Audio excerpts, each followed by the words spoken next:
ગુજરાતમાં હવે ધીરે ધીરે કડકડતી ઠંડીની શરૂઆત થઈ રહી છે અને લોકો સ્વેટર પહેરીને બહાર નીકળતા થઈ ગયા છે, પરંતુ હવે તે વચ્ચે પ્રશ્ન ઉઠી રહ્યો છે કે શું ગુજરાતમાં ભર શિયાળે માવઠું પડવાની કોઈ શક્યતા છે કે કેમ, અને તેને લઈને ખેડૂતો પણ ચિંતિત જોવા મળી રહ્યા છે। તો આજે જાણી લઈએ કે આગામી 7 દિવસ સુધી રાજ્યમાં કેવું વાતાવરણ રહેશે। નમસ્કાર, ન્યૂઝ રૂમની સાથે હું છું મેક્ષુ।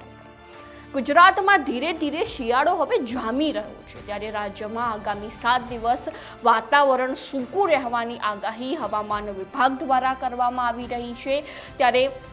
ગુરુવારે વલસાડના કેટલાક વિસ્તારોમાં માવઠું થયું હતું। તો હવે જાણી લઈએ કે ગુજરાતમાં આગામી 7 દિવસ કેવું હવામાન રહેશે, જેમાં હવામાન વિભાગના અમદાવાદ કેન્દ્રના ડાયરેક્ટર A.K. દાસના જણાવ્યા પ્રમાણે ગુજરાતમાં હાલ 7 દિવસ વાતાવરણ સૂકું રહેશે। તમે ફરીથી સાંભળી લેજો કે હવામાન વિભાગ દ્વારા જણાવવામાં આવ્યું છે કે આગામી 7 દિવસ સુધી રાજ્યમાં વાતાવરણ સૂકું રહેશે, એટલે કે માવઠું પડવાની હાલ કોઈ શક્યતાઓ નથી। એટલે કે ખેડૂતો જે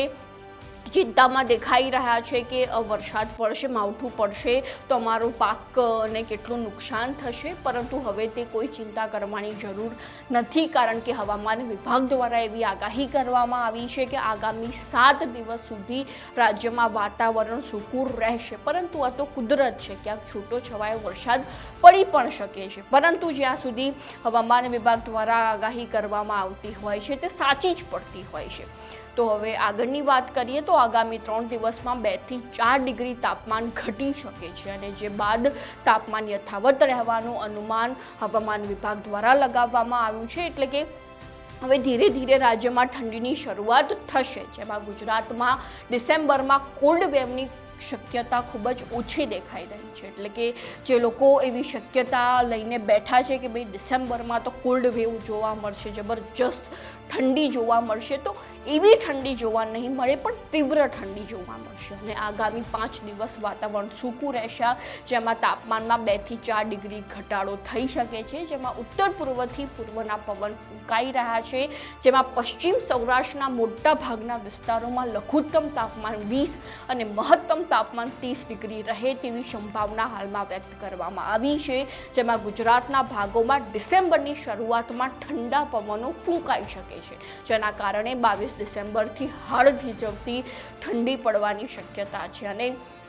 આ શક્યતા લગભગ આપણે છેલ્લા 1 મહિનાથી જોઈ રહ્યા છીએ કે ભાઈ 22 ડિસેમ્બર બાદ જે છે તે રાજ્યમાં કડકડતી ઠંડીની શરૂઆત જબરજસ્ત રીતે થઈ જશે। અને અત્યારે પણ હવામાન વિભાગ દ્વારા એવી આગાહી કરવામાં આવી છે કે 22 ડિસેમ્બર બાદ જે છે તે રાજ્યમાં કડકડતી ઠંડીની શરૂઆત થઈ જશે, જેમાં કચ્છના ભાગોમાં લઘુત્તમ તાપમાન 18 ડિગ્રી ઉપર અને મહત્તમ તાપમાન 31 ડિગ્રી રહેવાની હાલમાં સંભાવના વ્યક્ત કરવામાં આવી છે। જેમાં ઉત્તર ગુજરાતની વાત કરીએ તો ઉત્તર ગુજરાતમાં 15 ડિગ્રી જેટલું તાપમાન રહેતા ઠંડીના ચમકારાનો અનુભવ થશે। અને ત્યારબાદ આપણે વાત કરીએ અંબાલાલ પટેલની આગાહીની, તો તેમના જણાવ્યા અનુસાર ઉત્તર અને દક્ષિણ ગુજરાતમાં માવઠું પડવાની પણ આગાહી કરવામાં આવી છે, જેમાં મધ્ય ગુજરાત, સૌરાષ્ટ્ર, કચ્છમાં સામાન્ય વરસાદ વરસશે તેવી આગાહી અંબાલાલ પટેલ દ્વારા કરવામાં આવી છે, જેમાં 10 ડિસેમ્બરથી રાજ્યભરમાં કડકડતી ઠંડી પડી શકે છે, તેમજ મોટા ભાગના વિસ્તારમાં તાપમાન 10 ડિગ્રીથી નીચું જઈ શકે છે। જેમાં અંબાલાલ પટેલની આગાહી અનુસાર ઉત્તર અને દક્ષિણ ગુજરાતમાં માવઠું પડવાની પણ આગાહી કરવામાં આવી છે, જેમાં મધ્ય ગુજરાત અને સૌરાષ્ટ્ર, કચ્છમાં સામાન્ય વરસાદ વરસશે। એટલે કે આપણે જો એવી શક્યતાઓ લઈને બેઠા હોઈએ કે ધોધમાર વરસાદ પડશે તો એવું નહીં, પરંતુ છૂટો છવાયો સામાન્ય વરસાદ પડી શકે છે, જેમાં 10 ડિસેમ્બરથી રાજ્યભરમાં કડકડતી ઠંડી પડશે, તેમજ મોટા ભાગના વિસ્તારોમાં તાપમાન 10 ડિગ્રીથી નીચું જઈ શકે છે, જેમાં ગુજરાતમાં 8 ડિસેમ્બરથી પારો 10 ડિગ્રીથી નીચે જવાની શક્યતા છે। જેમાં અંબાલાલ પટેલે કરેલી હવામાનની આગાહી મુજબ ઉત્તર ગુજરાત, પંચમહાલ, કચ્છમાં પારો ગગડે તેવી આગાહી કરવામાં આવી છે, પરંતુ મધ્ય ગુજરાતમાં એવી જબરજસ્ત ઠંડી પડવાની કોઈ શક્યતા હાલમાં નથી વર્તાઈ રહી તેવું અંબાલાલ પટેલ દ્વારા જણાવવામાં આવ્યું છે। ત્યારબાદ આપણે વાત કરીએ હવામાન આગાહીકાર પરેશ ગોસ્વામીની, જેઓ કહી રહ્યા છે કે હવે ધીરે ધીરે ડિસેમ્બર મહિનાની શરૂઆત જોવા મળી રહી છે, તેવી જ રીતે કડકડતી ઠંડીની શરૂઆત પણ થશે, પરંતુ 22 ડિસેમ્બર બાદ જે જબરજસ્ત ઠંડીની શરૂઆત થઈ શકે છે અને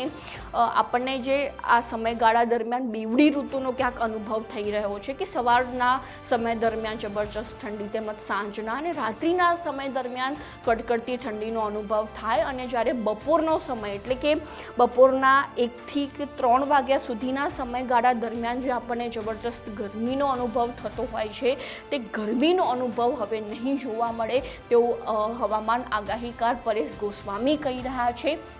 અને તેઓ કહી રહ્યા છે કે 22 ડિસેમ્બર બાદ રાજ્યમાં જબરજસ્ત ઠંડી પડવાની શક્યતાઓ પણ હાલમાં દેખાઈ રહી છે અને ત્યારબાદ આપણે વાત કરીએ અન્ય રાજ્યોની તો દિલ્હી અને યુપીમાં પણ જબરજસ્ત ઠંડી પડવાની હવામાન વિભાગ દ્વારા આગાહી કરવામાં આવી છે અને હાલમાં પણ દિલ્હી અને યુપીમાં ઠંડીની તીવ્રતા વધુ દેખાઈ રહી છે પરંતુ ભારતીય હવામાન વિભાગ કહી રહ્યું છે કે જેવી રીતે સમય વીતતો જશે તેવી રીતે દિલ્હી અને યુપીમાં પણ ઠંડીનું પ્રમાણ વધુમાં વધુ જોવા મળી શકે છે. તો આવી જ નવી માહિતીને જાણવા માટે ફોલો કરતા રહો ન્યૂઝરૂમ.